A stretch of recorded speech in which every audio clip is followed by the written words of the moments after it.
The Atomic Real Estate Show, bringing you the real state of real estate. Brought to you by Danny Bennett Productions in partnership with Direct Subs. This episode is sponsored by L.K. Miller. L.K. Miller has proudly been serving the greater Philadelphia area's commercial construction needs since 1990. As a commercial general contractor, whether it's office, medical, industrial, retail, or beyond, L.K. Miller has been building it for 3+ decades. To learn more, call President Jason Scholl at 484-213-8793 or email him at jason.scholl, SCHOLL, at lkmiller.net. Check out their website, www.lkmillerinc.com, and follow them on Instagram at LKMCommercial.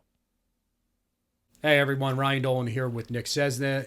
We're back with another episode of the Atomic Real Estate Show. Today we have an awesome guest from one of our great sponsors and partners, Jason over at LK Miller Commercial. But DJ we have here he runs and owns the founder of his own architect and business solution company, Trievel. So DJ, thanks for coming on. We appreciate you having us, and we know you're going to be a great guest, obviously, coming from Jason. So tell us what's up. What's up? How's your business? Your lead design, you said, and you work for architect and engineering firm, correct? Or you own? I own a design consultant company. Design consultant. We're comprised of designers, architects, and engineers. Okay. Full service, all the way down to civil engineers. We get into residential, commercial, new and renovations. And then, so your job as a lead designer, we were talking a little bit about offset because, like, how did you get started in this industry? Because a lot of our people that listen to the show, it's like they're trying to find their career path. Obviously, something that you guys do is very interesting. I know you mentioned that art and design was a big passion of yours in high school, and you kind of got into this by accident. Yeah, so I fell into it. I applied for a VOTEC class of graphic design. And my second choice was architecture. I fell into that, and then just excelled through high school. Completed a 3-year program in a year and a half, and got my foot in the door right after I graduated. How big is that vocational program with that school, and where is it? Where did you grow up? I grew up in Reading. It's the Reading Muhlenberg Career and Technology Center.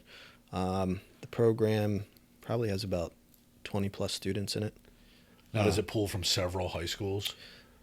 How does it work? It pulls from, several high schools. You got the Reading and the Muhlenberg, and then you got some of the Christian schools, Christian and Catholic schools that are local there.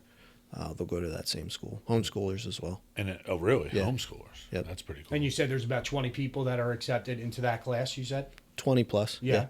And then, like I said, you made it sound kind of easy, like, I just went there, did 3 years, and now boom, here we are. But there's got to be a lot more content to that. Like, there's got to be a ton of unknown when you get started. And did you have mentors getting in? Did you any college aspirations, anything like that, or is it like, hey, right into? So I was going to attend college. I went to three days of orientation and found out my parents were leaving, so I had to get a place, support myself, and decided to go full time in where I was working at the time. Where'd they go? They ran from the problems and moved to Alaska. Alaska? Yeah. Do you go there and visit them? No. So you don't have a good relationship with them since then? No. So that probably negatively and positively affected you as an 18, 19-year-old. Sure. I mean, you're probably pretty resilient to things that happen, but at the same time too, it's like it's kind of like a little traumatic for you're like sink or swim at this point, right? Yeah. So you're sink or swim. They throw you're kind of out there, and your field is super competitive, right? So you're at the job what job is this when you're right out of high school? I started at a conservatory company that it's basically high-end sunrooms made out of hardwoods, mahogany, Honduran, sapele, red mahoganies. So like high-end Florida rooms. Yeah. Basically. Yep. Right? On residential property? Okay. Residential Yep. and commercial. Okay. Yeah. And they were all locally installed, like they were this region? Nationwide. We did one out in California. Yeah. It was a pool house. It's all glass. Oh, wow. It's pretty cool. So you were in that field, and then kind of how did it transform into you doing, I mean, I know we have a lot to get through because you said you have 20 some years work experience here. Yeah. So like, as you're doing these mahogany sunrooms and things like that, this is 15, 20 years ago, you said? Yep. So does the consumer's need for that kind of shift? You don't see them. I don't see those I much was going to anymore. say, like, No, it's obviously a we're- niche. Yeah, we're northeast part of the country, but I don't think I've ever seen like a mahogany sunroom, obviously. So like, what is the demand for that? And is there an actual career in that? Like, are you just doing sales, or is this a stepping stone to get to like, hey, I need to start my own business here? Definitely a stepping stone. I got a lot of my residential and engineer, like structural background working at that company. I worked hands-on with the structural engineer that kind of reviewed and sealed the drawings or the product itself, as well as the install crew for the company. They actually went out and installed one. So yeah, hands-on experience. So most of those definitely are just three-sided, attached to an existing structure, one story with a pitched roof and kind of just wide open, wide open rooms. Skylights. Yeah, a generic version, like a real like cheap base version, but they can get real ornate. Yeah. Now, what do you do with those wood because a lot of those rooms are a lot of windows, right? A lot of windows, a lot of skylights. Is there a lot of UV protection that you're using on that wood? Because some of those hardwoods don't do as well with the finishes when they have direct sunlight on them. We were using a duckback oil finish. Okay. You definitely have to keep up with it. Sure. Not a yearly thing, but you definitely want to refinish it. The glass was like a low E. It was very efficient. The room didn't cook. The glass was pretty good that we got or used at the time. And that helps with blocking the damaging aspects of the sun on the wood. Yep. Have you ever gone into some of these houses, Rye, where you see like exposed wood that's nice, and then it's older and you see it just like kind of like it almost looks like the clear coat's flaking off, almost like these old cars that you see. Like that's the sun that beats these the fuck up. Oh, all right. So and then you're doing this as from the structural engineer standpoint. You said like that was your role for that company. We designed and put together the detailed package for it. Yeah. Yeah. So you're working with customers and everything. Yep. Oh, so you're start to finish. So that Start to finish, you really do. Okay. So how long were you there doing that? I was there for about 7 to 8 years. I excelled at that company. Within 3 years, I was director of design and engineering. Nice. And then every job I had after that, I was in some type of project management or supervisor position. What were the pluses and minuses in that first phase of your career and for working for that company? Like, what were the things that you learned, the best lessons that you got from that?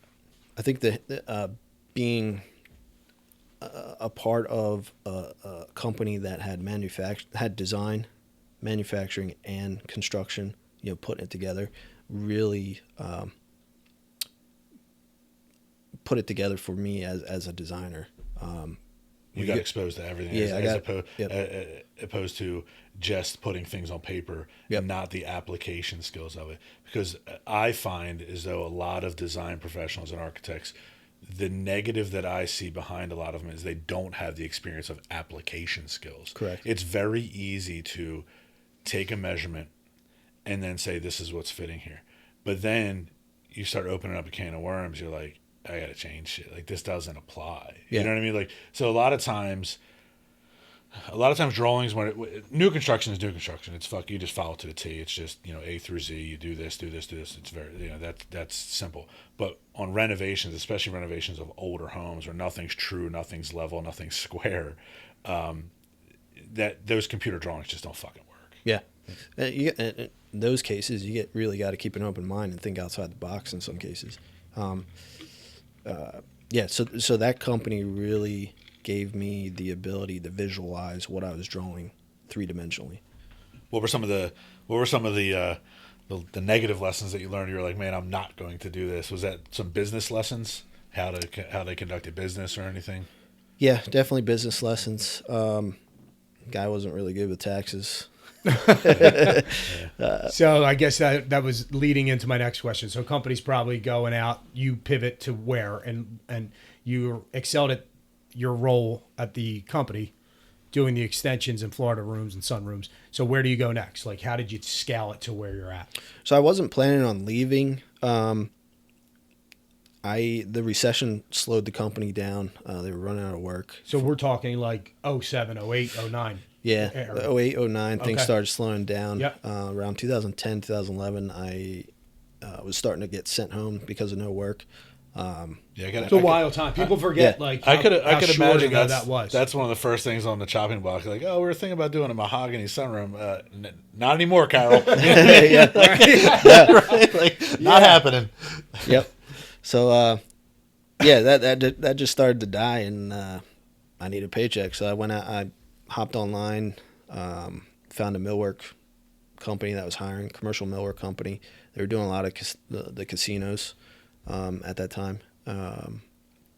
So they're building the casinos all, like, in Like which area? all the millwork. All the millwork. Okay, wow. Down in AC, So like big, the like- Valley Forge, Oh, damn. Ornate Mount Airy, crown things moldings. like that. Yeah. Like all ornate crown moldings and stuff like that. Yeah, And- cabinets, and wall decor. So I got involved with that. I was a detailer / project manager. I learned how to program CNCs. I got an in-depth knowledge of millwork and joinery, which was pretty cool because it puts a whole lot into perspective in the architectural world. Now, when you went to that job, since you had experience and you had managerial experience in that field, were you competing against licensed architects at that time? Not in that industry. Okay. Now I am. Okay. Yeah. I got the opportunity to see a bunch of architectural sets of plans and saw where people thought things through and obviously didn't know what they were doing. Sure. So it was very eye-opening. Yeah. And then following that, I got into food service design. How the fuck do you go from millwork to food service? Like how? Yeah, that's how's an that interesting jump one. happen? So I was let go due to not being able to come to an agreement on a non-compete. They found out I was doing side work. I was doing a bunch of like residential additions and renovations. that had nothing to do with their Right. business. Yeah. I hate when companies like that get greedy. Yep. That's like the whole union thing where like they don't want. Yeah, we guys had a couple doing guys side on. They work don't and like, shit. yeah, you kind of got to almost move in silence to do your side work, and it's like you're just out there kind of hustling You're not and even doing competing. right. You're not competing. You're not competing in the same field. It may be the same application of skills, but it's not the same customer field. It's No. like why do you care? You're Why not would you taking wanna- business from that. Why other would you want to business, sure. prevent your people from making extra money? And I just never understood that mindset. Yeah, like the goal was for me to eventually own my own business. I don't know if they saw a threat in that or what, but So you wanted to open your own millwork business? not at the time. Okay. Just be out on my own designing. Oh, okay. Yeah. Understood. And then, all right. So after this, they let you go. You have your non-compete in your food service all of a sudden. So you're designing what? I guess. Commercial kitchens like cafeterias, high-end restaurants, for big corporations, like the Wells Fargos, the Verizons, the Banks of America. Oh wow. So you're doing nationwide. nationwide designs. Yeah. It's an interesting one. So tell me a little bit about that field because I have a food service background in the service industry part of it. So I was always curious is it just a blank, like how do you separate yourself and get a contract like that? To me, from a sales perspective, I feel like that's a hard thing to land, right? Like a nationwide contract with those big dogs. Yeah. So I worked for an equipment dealer, a food service equipment dealer. They had, in addition to them dealing food service equipment, they had a contract sales division that was comprised of sales teams, estimators and designers and project managers that would go and install this stuff. So that's how I got my foot in the door on that. I knew the supervisor who ran one of the sales teams, and he sent me an offer letter. So they're doing a lot of bids on jobs that they're never getting, right? There's a lot of bid work that goes, a lot of back office work that's going into getting jobs that they're not all sticking. They're throwing darts, but they're not all sticking. Yeah. So my sales, or the supervisor of my team, he had an account with. I probably can't say the company name. Yeah, just a large company. Yeah, just a large company, and They took them nationwide. Our team alone was doing about $13 to $15 million a year. Wow. In food service equipment. So and now the food, is it limited in what you can do as a designer? I'm thinking like if you're building food courts and there's only so much you could probably do as a designer. Does that like say, hey, this isn't ambitious enough for me? This isn't like satisfying my craving to do more. I feel like they would have you in a box a little bit there. It got to that point. At first, there's a lot of science that goes into space planning for food service. Just how the line queues up makes a difference for sales and safety and how the chefs move in the kitchen, Yeah. how people move near a POS system, how your clients will flow through. How the bus boys are coming in. Yep. So I learned a lot about the science of that, and it helped me in the space planning world when putting together floor plans, mapping out floor plans, not just for food service, but just offices. Or, functionality. Yeah. It forces you to really dive into the function of a space. Yep. How to make it more efficient. Yep. And then the other aspect is colors. Colors made a difference in attracting people. So What do you mean? like, say you got a salad prep station set up in front with your leafy greens and the colors of that, you want it vibrant and looking good and attractive. So even down to the colors of the food, what's placed up there is a big selling point. Get the fuck out of here. So you're learning about the psychology of the consumer, saying like, hey, if we have salad at a salad bar on top of like a red baguette or something like that, it'll sell faster to this time, to this amount. So who's conducting? Is that the company that gives you the teaching, or the guidance on that? Like, where do you learn? We were kind of cool like we were kind of discovering that as we were scaling. So you guys as a team, this yeah. is kind of like, hey, we're seeing better results here. Yep. Hey, how are you getting the feedback? Is it from the end the users, tenant? the tenant, or whoever our client contact is at that point? Yeah. They'll let you know the numbers, like, hey, this new design has got like flow and business up and things like that, and then you kind of work off that model and implement it to the next job. Yep. I saw a random fact that like it was salad bars. Remember the old Pizza Huts? Mm-hmm. They had like the fucking best salad bars ever. That and Roy Rogers with the and fixin' bars were the best things of the all yellowish time. all plastic cups. But the salad bar, they said Pizza Hut was the #1 consumer in the nation of kale, and it was just for putting it as the background of their salad bars. And think about it now, you can picture it. Remember the one on Ridge Avenue, Yeah. the Pizza Hut, and now it's like a diner or some shit, right? But they had that big salad bar, and I can picture in my mind all that fucking green stuff. That was kale, and then kale became. You're saying kale, like Cal the green. I'm thinking, what the hell are you talking Kale about? became Kale, like the actual. Then kale became a popular thing for people to say, like, it's that's right, healthy when for you people to used to eat say, and blend and drink. It was the majority, I think it was like 70-some% of it that was consumed here was from fucking Pizza Hut as a background, not for fucking, not for consumption. See the prices on that, like what it used to cost them to just have it as a presentation. It was like a fucking trash vegetable. Yeah, and then some asshole said, "Hey, this is healthy for you. You should eat this." Yeah, it probably isn't though. The Pizza Hut buffet, I'll tell you what, there's a science behind that thing. That place was awesome, freaking dude. Incredible, and somebody should recreate that and that experience again, because little that arcade, is badass. little arcade games and shit. Yeah. I would definitely. I mean, there were some good times in the man. 90s. But all right, so you're in food service, then kind of. All right, you get limited there. So again, you're doing this all on your own. So you don't have kind of a clear vision like a lot of people when they come out of high school and college. Like, hey, my mentor has got me going here and this. You're figuring this out on the fly. This is all trial by fire. Yeah, just working for different companies, getting that experience. Yeah. And you don't have your parents there to bounce any of this stuff off of. You're like, nope. So you're going to fail quite a bit more than most people, right? Like, it's just going to happen.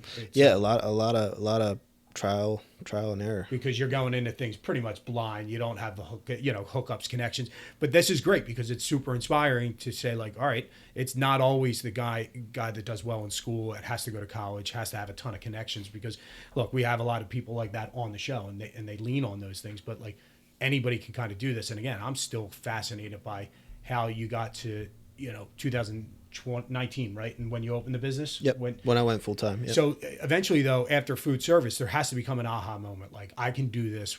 I can do this myself. We can make more money. Like, there has to be a driving factor. Like, was it? So at that point, I wasn't anticipating on going out on my own. Mm-hmm. This is after after 2010, right? Like, you know. Yeah. So that was about 2013 and 14, maybe 15, even in the food service industry. I started looking into what it would take to pursue a license in architecture.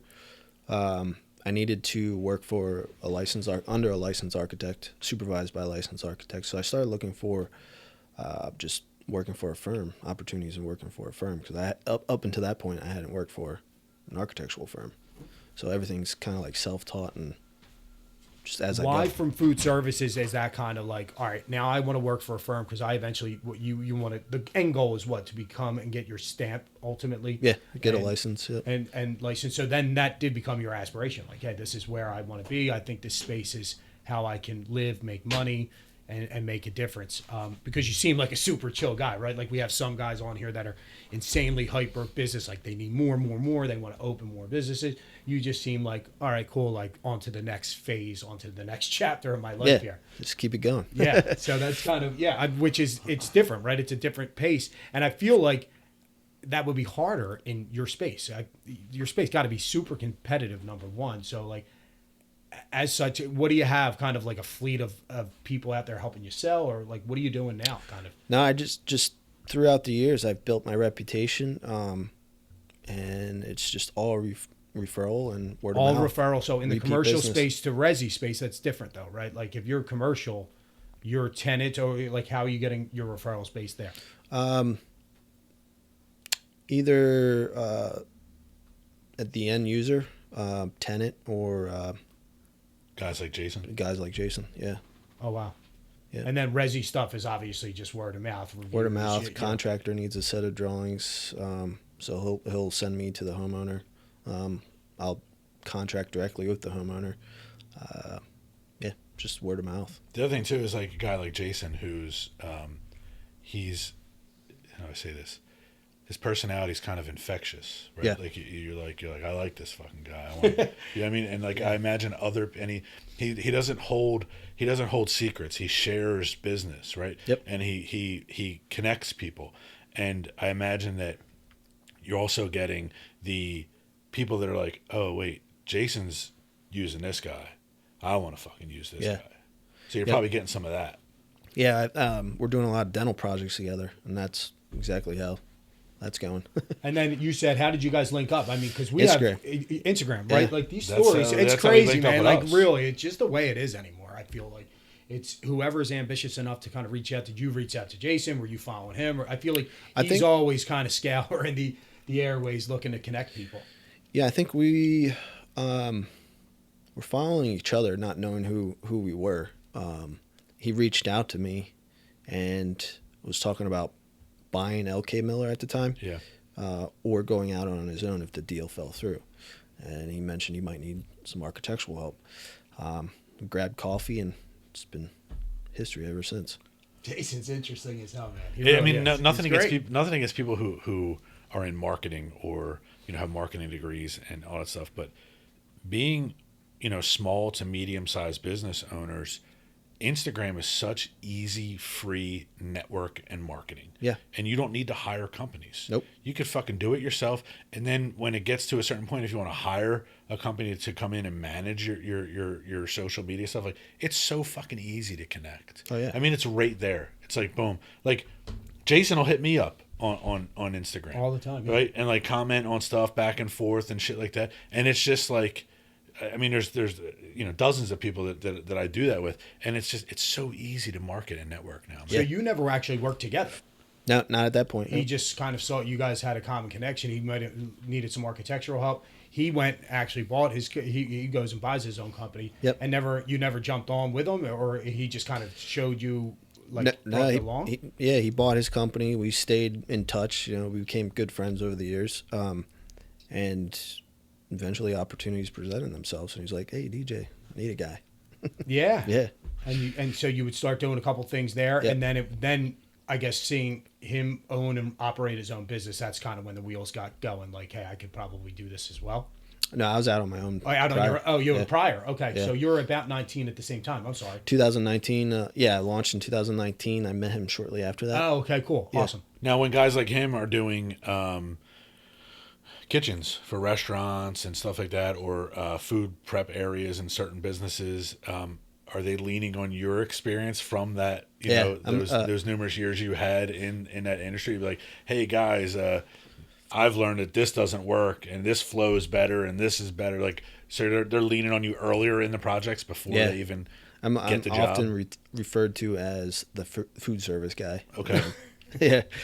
So yeah, I just did a small cheesesteak hoagie shop. The client had an expectation in their mind of how they wanted the space fit out, and it just ate up a bunch of room. It wasn't practical, super inefficient. I rearranged it and got him a walk-in cooler, so it's like inside this small space. So that makes a huge difference. And that was from my your experience, training and experience. Yep. And all the mistakes that you made in the past, and you were like, hey, learn from my mistakes, man. I think you should do this. Yeah. And they took it pretty well. Yeah, he loved it. He's like, I didn't even think of that. He didn't think of it, put money in his pocket. Some people would think, oh man, this guy's probably not going to want to do it. That's an awesome recommendation, obviously. It's what leaning on the professional there. That's why they're paying you. Yep. So now you said you're jumping into a lot of, like, with LK, they do a lot of like dental, commercial, all that stuff. Your dental space is kind of where you guys are at right now. Dental spaces. Doggy daycares, right? I haven't gotten any of those. Mental health facilities, therapy facilities, offices. We need to check ourselves into them sometime. Yeah. That's actually a client of mine that I got Jason involved with. So kind of like One hand washes the other, right? It's awesome. So that. What's that, like relaxation spas and stuff No, like that? just or- mental health therapy. Okay. Go in there and talk. So just like soundproof awesome. rooms? Yep. Is that Just you're doing like a lot of sound attenuation stuff and, tracks on the ceiling for air gaps and everything? Yeah, fire ratings. It's just a office space, private office space. Now, how But many you want them basically soundproof, though. Yeah. They'll run white noise, so we'll have a speaker system put in. Really? That's interesting. And are you using that newer drywall that's for that, or no? No. You're doing stuff behind the walls. Yeah. Have you seen that? It's haven't. like some kind of noise reduction gypsum board. Yeah, it's I've not used in residential I've heard of much. paint doing that. Yeah. Or there's a paint spec that Really? that does or helps with that, the STC rating. I guess also you can spin that into recording studio space and stuff like that, because now you have the background, you're looking into sound attenuation and all that stuff. Yep. And then you're using all that kind of shit. Or podcast stuff. I was just going to say podcast Yeah. rooms, right? I mean, that's probably a bit pretty. You talked about this Sure, before, right? yeah. Like, acquiring commercial space and like almost fit it out to kind of different end users and things like that. And he was always bringing up podcasts. And then I don't know how the hell we ended up with a podcast, but there we are, and not in the space that we bought. So, but either way, how many guys do you have working for the company now? Like, and In-house, just me. just you Yeah. right now? Okay. Yeah. I have a lot of resources. What I've built over the years is I don't know everything, and I found that being resourceful is a good answer to that, and the quick turnaround on that as well. It's like you know everything. So you don't need to know everything if you know the people that do know the things. Right. Well, Just how hire the are right you guys. building your network in your field? Like I said, I mean, Trial and error. Yeah. Just working for these different companies, Yep. linking up with the different people, trial and error. Yep. Trying different companies, and you just keep the ones that you fit in good with. So it sounds like instead of trying to go out there and sell the world and try to grow a huge business, you're staying more with select clients that are going to be repeat business. That's what you're going after. Yep. You're going after a key team of people that you're just going to work with and just have a great career. Yeah, I've really grown to love the small mom and pop business owners that want to open multiple locations. You build relationships with them, Sure. and I think it's key to have that relationship with people. It definitely builds your business. This episode is brought to you by Baker Street Partners. Baker Street Partners is a company that specializes in real estate development and restoration in Manayunk and Roxborough. The team is dedicated to enhancing the distinct character of our neighborhood. They have an exciting new project underway, restoring the former steel mill that they call Trent Manayunk, which is going to have some new construction next to it as well as parking. Those interested can join the waitlist to find out more details and what's to come at www.trentmanayunk.com. They also have 6155 Ridge Avenue, which is a new building that sits right along Roxborough's business district with units available to lease now.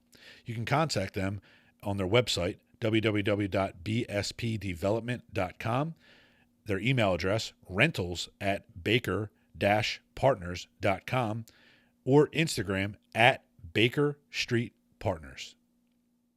So we're discussing kind of this personal connection, this mom and pop that, you like working in that sphere.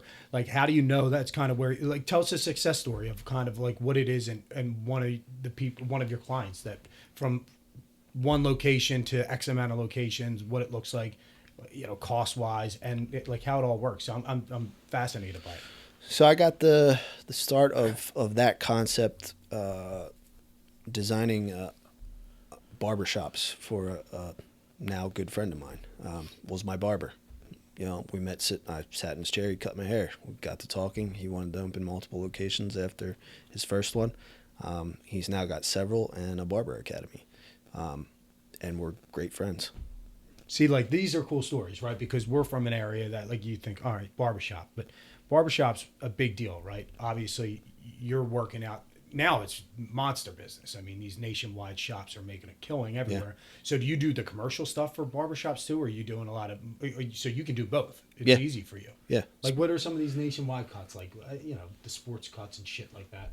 But either way. This barbershop. Maybe that's where you get a haircut. I don't get a haircut from my, I get it from my boy. You might have a fucking super cut haircut. Nah, man. Keith Conroy. What's up, doghead? No, that's cool because that's something that we can relate to as like, all right, you're helping out a friend open up a shop, but why would he come to you, and like, how much money would it cost him to come to you? Like, how does that interaction work? Because it sounds great to have somebody that help, but as a small business owner, you're like, shit, man, I can't afford this. Like, I feel like anytime you talk about business and design, solution, engineering, architecture, like, we get scared, right? Because we think of big ass bills coming behind it. So one, I guess, tell me why that's not the truth and how you kind of linked up with this guy and kept going and going and going. So in that particular case, I made the investment. Oh, nice. Yeah. So you put your money where your mouth is, right? So I didn't charge for the drawings. I made my investment in his vision. His vision. It started, with the conversation and building that friendship. His vision sounded really appealing. He's a great hustler. So it just started with the vision. I invested in it, and see, now I like that. So he does the barber academy. He's in there teaching. Then you're getting licensed. You're helping people become licensed barbers, and then you're giving them opportunities to apply for a job that you own the business on. So it's a great thing. Like, you're teaching these people how to be a barber, and it's saying, hey, I have this barbershop that needs a barber. Do you want to apply for it? And you can kind of pick and choose from the top of the class. Yeah, that's his goal. It's fucking genius, man. So then I guess then you must have started pivoting and say, hey, if I could do this with barbershops, I could do this with what? Like, what are some of those other businesses that are scalable like that? Juice and smoothie bars. Yeah. Okay. Got a good friend, or made a good friend out of that. Pizza shops. Yeah, just started going in and buying a smoothie, and then the friendship builds. Sure. And then you start talking about what you do, and they start telling you their vision, and you just help each other out. You're like, hey, I could definitely have some ideas to make your shop more efficient. Yep. You could run with less employees or this or that, and more money in their pocket. Hey, you could even open up another place and go from there. Yeah. Then I'm sure, like, you guys are all kind of having a think tank of you get lenders, you get construction guys involved, and then it's just you start this little ecosystem of people that help each other. Exactly. And honestly, that's the real American dream. Like, the not having to go work for a corporate America from a 9 to 5 and just survive on a salary with certain, increases in pay and step ups and a 401k where you can just do it all your own yourself and work for yourself. That's the real American dream. And it's very obtainable. And a lot of people don't realize that if you have a skill and you develop a skill and you get some experience behind you, and then you take that skill and you apply it into business, you can really go a lot further than you think. It's not just the skill; it's also customer service. Absolutely, you could be super skillful, but just not great with people. I say it all the time. There's people that are me and Kev Asher was talking about this yesterday. There's certain people that are great employees and great workers. Then there's people that are great foremen. Then there's people that are great business owners. And some of those people just cannot do the other person's job. Yep. And the person that can run the business that started with, in the mailroom and then work their way up, they're the type of people that have the ability to, they might not be the best, but they're so good at seeing where everything needs to fit in. And you can take that personality, plug them into any business, and they'll excel. Yeah, so I guess you wear all the hats because you're employee one, right? So is there a plan to get more employees? Because I would imagine as you're trying to do, new designs, new drawings, dealing with customers probably takes away from the customers, townships, site visits. We're doing a lot of like adaptive reuse or renovations of existing conditions. So you're pull the wall off and there's a problem. So you're out on site trying to figure that out. So your days sound like no 2 days are really alike in any sense. Yeah. You'll have Monday scheduled and it doesn't go according to plan. And now everyone's Friday you're here. Yeah. It's also great dealing with a smaller company like yourself because that personal touch is there. Yeah. And like the person that you're emailing, the person that you're talking to on the phone is the person that's coming out to the job site. I don't want to use large companies because you're just like a number. You're just a client number to them. You're just a file. And I find that you get way better service with smaller companies. Small to medium sized companies is where it's at in my book. Well, unless it gets too now I'm thinking of it from the other side. What if you get too busy? You only have one person. Like, are you turning down work? Is it hard to find good work? And I imagine that be a challenging. Yeah, it was challenging after the pandemic.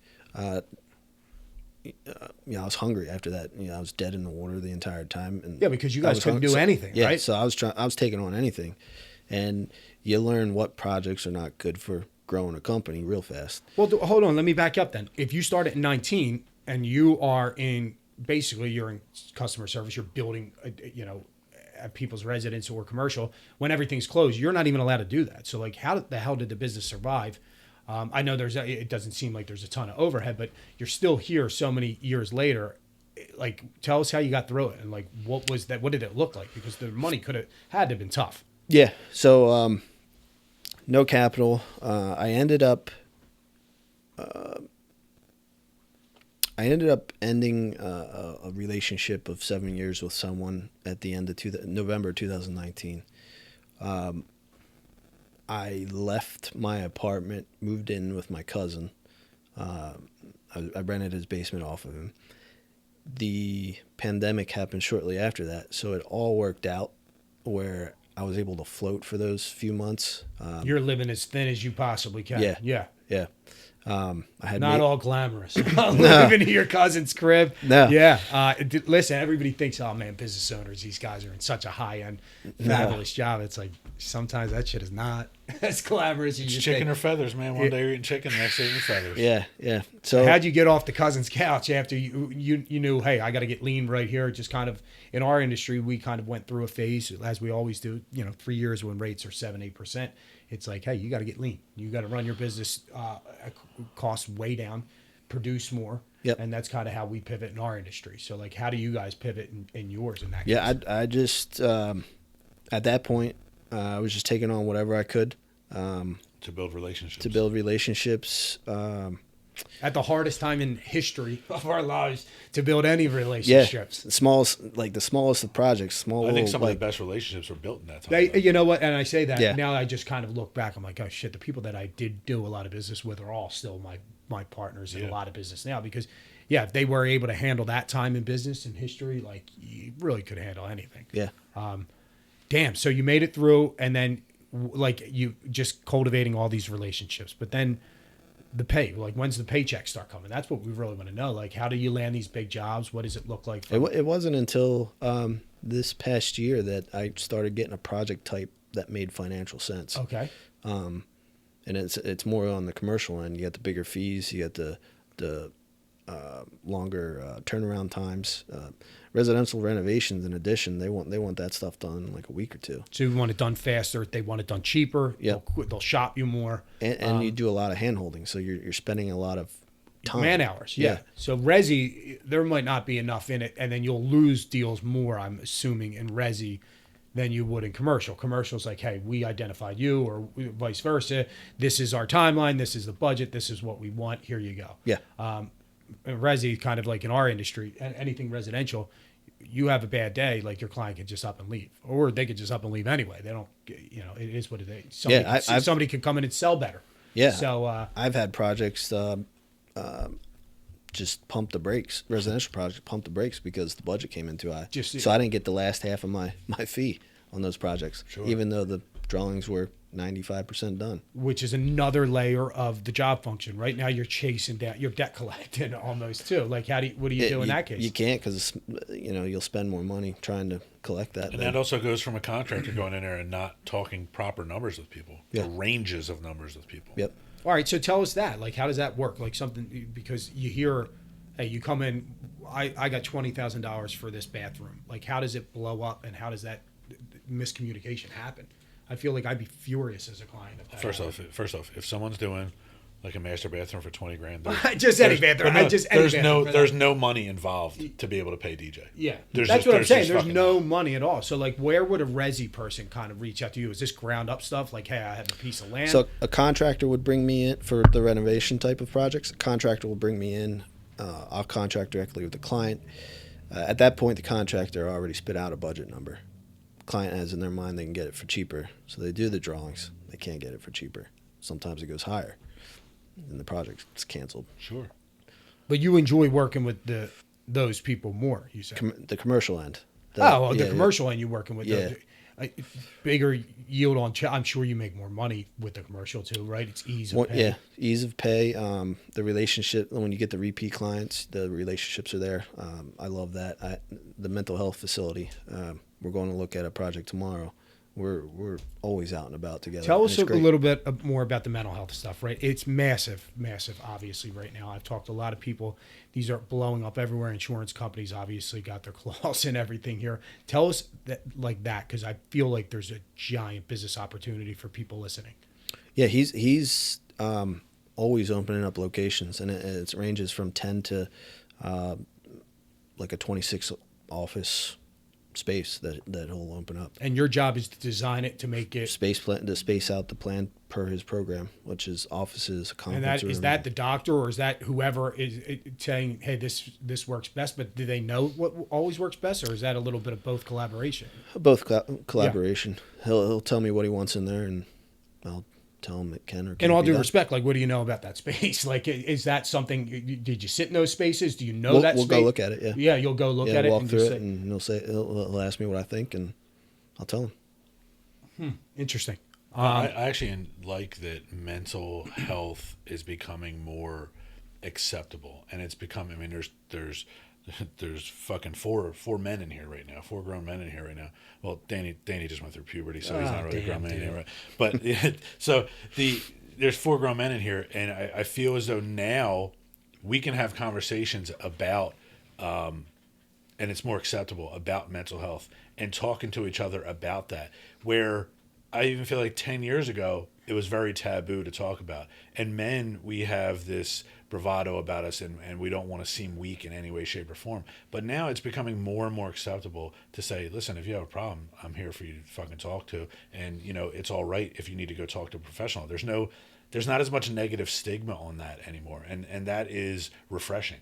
Well, the design on that, does that change over time? Like how I think of an office where you might have a mental health or like therapy session. You don't know what that place is. Well, I've never been, right? So it's very. Yeah, like to me, I'm trying to think like what somebody in 2025 would walk in. I would imagine it can't be as sterile. It can't like what's the vibe or feel, or is that just tell me a little example? It is kind of sterile. Oh, is it? Yeah, Okay. it's real. It's very basic office space. That's why I'm trying to set like what separates. That's why I'm having a hard time comprehending like what separates then your design from anybody else's design. If it's like 2 chairs and a box room, like I can design that.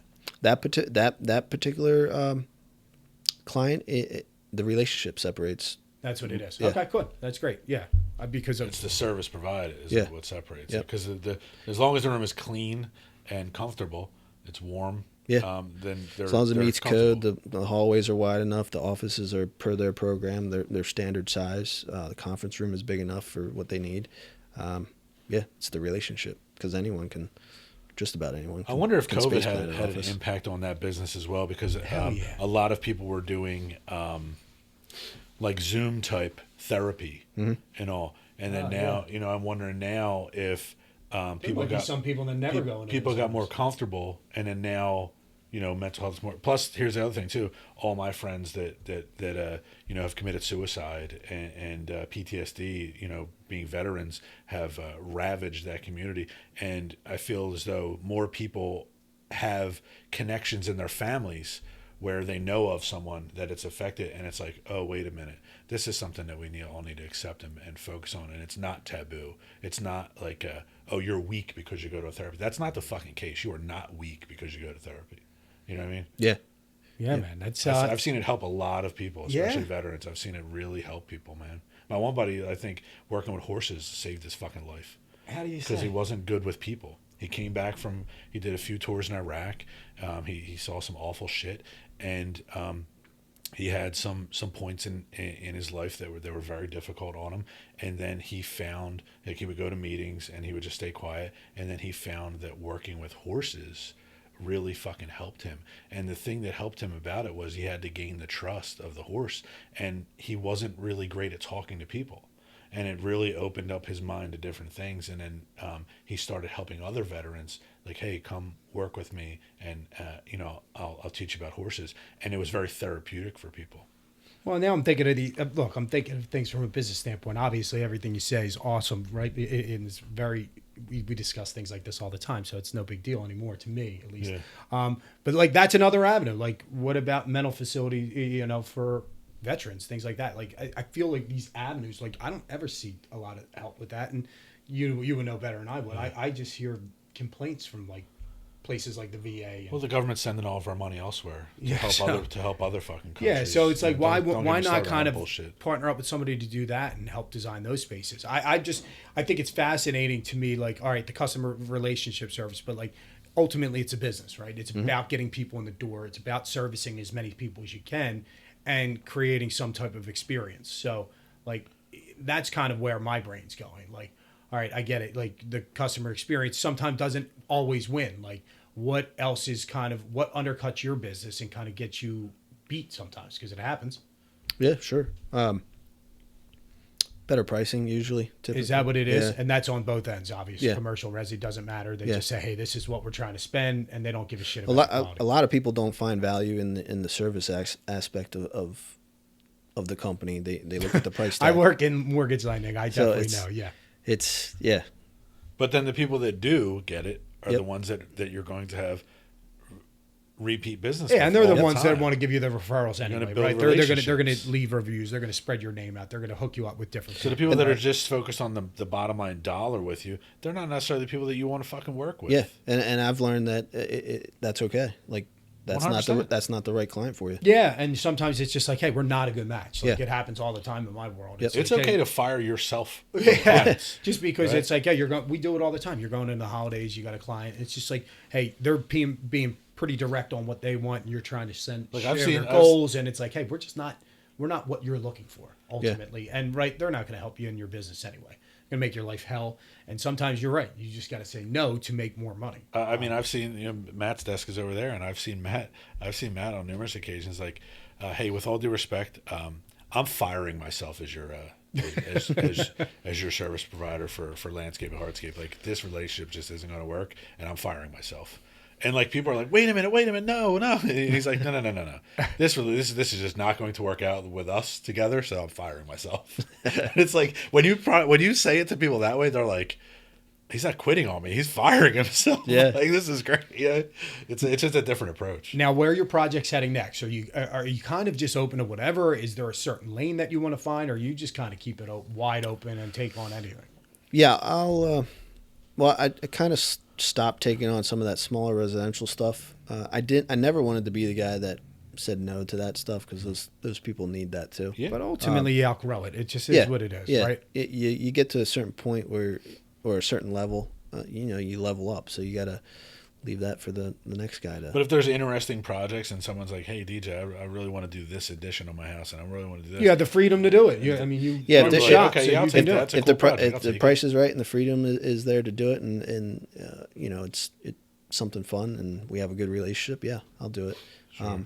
The goal is to scale my company to a point where I can have a staff of 6 to 8 people. Sure. To do that, I need bigger fees. So you get 6 to 8 people. Well, then how do you do it? How do you achieve it? Just keep working towards that. Just keep working, picking up more business, and then eventually you'll connect with somebody that you're gonna. I'd like to start marketing. I don't market. I was gonna say, how do people find the business? Because I mean, it's just right now. Just repeat Instagram, and referral. social. Yeah. Say it again. Repeat business and referrals. What's your Instagram handle so people It's can follow? at Trievel Studios. All right, so we'll toss that up on the screen, because that's where. So, do you want people calling your cell? Do you want them finding you on Instagram, email? Like, if I want to do if I work for a corporation and they want to do a new, outfit, how am I reaching out to you? That's because that's what the people want to kind of know. Yeah, you can follow me on Instagram. You can reach out to me on my cell. It's 484. It's going to be you that answers. Yeah, it'll be me. 484-239-8008. What's your email? Or email dtrievel@trievelstudios.com. Yeah. So tell us kind of where, and then as we kind of let off, like, where's the design world kind of heading? Like, what's next? You said mental health, dental, doggy daycare has always come up. Yeah. Actually, they just shut down that Bark Social, like citywide or statewide. Did you see that one on Main Street? It was next to the movie theater. Either way, like, where are some more businesses that? Because that's where our brains always go. Like, what's next? You see vape shops, things like that. Like, what's hot? Yeah, what businesses are trending right now that are like growing that you're seeing? Barbershops, salons, the mom and pop coffee shops, juice bars, smoothie bars. Yeah. The juice bars and smoothie bars are interesting, right? Yeah. Because we were talking earlier, like, we were considering, still may be on a project that we're doing, having one.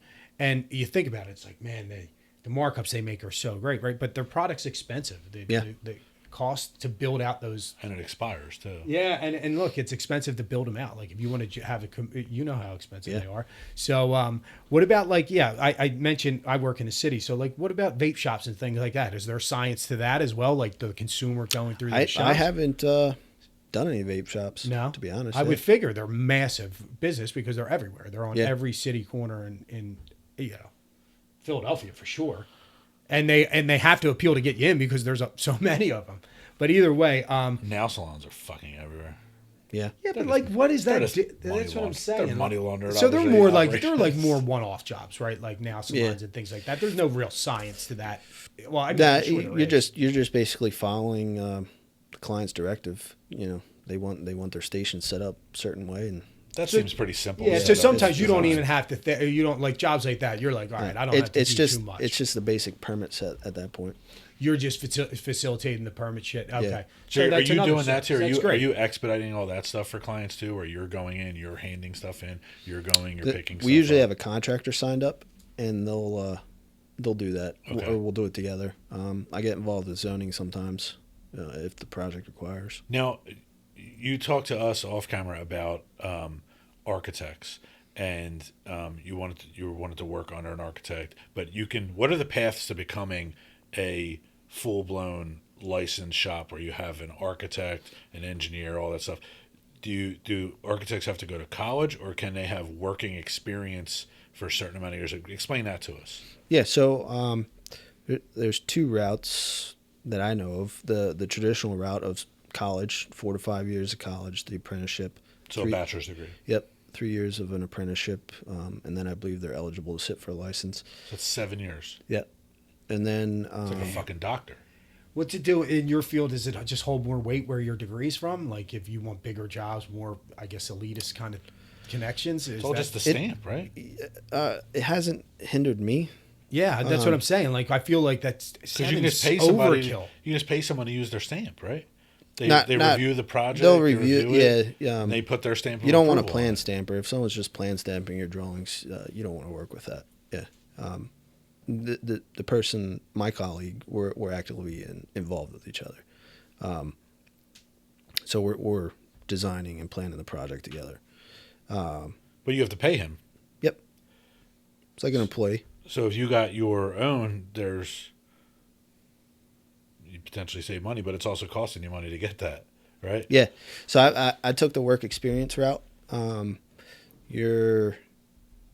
believe it's 6 to 9 years of supervision, 3 years of total like hours through NCARB. I have to finish filling out my NCARB or fix the hours I submitted. I messed them up somewhere, and then I believe I'm eligible to sit for the test now. Okay. Yeah. So it's 6 just like to a 9 years of certification. work experience. Work experience, and I think I believe 3 of those years have to be directly under the supervision of an A architect. licensed architect. Yeah, a licensed architect. And now, is there different levels of licenses, like barbers, where it's a manager or it's an Nope. owner? Okay. I got to hear more about these barbershops. I feel like that would be an easy one. Well, I mean that's nice and scalable, where you have that plan that man has, where you're teaching people how to become barbers and helping them become licensed barbers, and then you're cherry picking the best ones to come work in your shop. And then I would imagine that some of them are wanting to be just employees and okay, I have a job, and then other ones are going to want to get a couple years experience and then go start their own. Yeah. Get a couple dollars. So under their yeah, belt. some of them don't even stay on board with their organization. They'll go work. I mean, with there's other also a lot of companies. barbers that do it right out of their house. Like they work in shops and they hustle and do it on the side and do it at their house and make a ton of money. And or they That's travel that's too. why I'm like, damn, like there's a lot of opportunity there, but I guess there's some guys that do it at home. You can't really scale you could make decent side money, but eventually is that what you're trying to do? They're the kind of clients you're trying to find from the smaller standpoint. Like, hey, who can I go out, help start their business from the ground up, more or less? People who franchise the smoothie juice bar company that I work with, she franchises now. We did her second location, and after that, she started franchising. So you're doing the location. Okay, so let's stick with the juice bar. So that's your connection now, right? And she's got a certain flow, kind of how you design it, and depending on whatever space and whatever city, location, or neighborhood, you're just kind of Yeah, doing it so differently? she'll tell the franchisee, this is the designer I work with, this is the contractor I work with. They have to use you in order to They don't franchise. they don't have to, but they typically do. It would behoove them to Yeah. do it because you're familiar. So with anybody franchising franchise. anything out is something good for you guys to get your claws Oh into. yeah, you can create the prototypes. Yeah. Huh. Then they have all the updated stuff, and you're on board with everything. It's there's no trial and error stuff. It's Nope. like, hey, Got it figured out. Hand them a set of plans. And here's the round peg, put it in the round hole. Yeah, it seems like a pretty good business model, man. Yeah. Now you got my gears going. Well, look, it was awesome to meet you, and it was really great to have you on the show. Again, it's DJ from Trievel. Trievel. Trievel, it's his last name, and we said before and after we're going to screw it up, and I did. So Trievel, again, he's the lead design and founder. Yeah, we really thank you for coming on, and yeah, we can't wait to see some of your projects coming up in the future, man. So tell Jason we said what's up. I Yeah, will. we definitely will. I appreciate the opportunity. Absolutely. Yeah. All right, for Nick Cessna, Ryan Dolan, we'll see you guys later. Thanks. If you enjoyed our episode, please consider supporting the show by rating and reviewing the podcast. Also, check us out on Instagram at Atomic Real Estate Show to find out when new shows drop and to participate in our community Q&As. The Atomic Real Estate Show was brought to you by Direct Subs. Direct Subs is the #1 place for real estate investors to connect with local contractors for their flips, rentals, renovations, and new construction projects.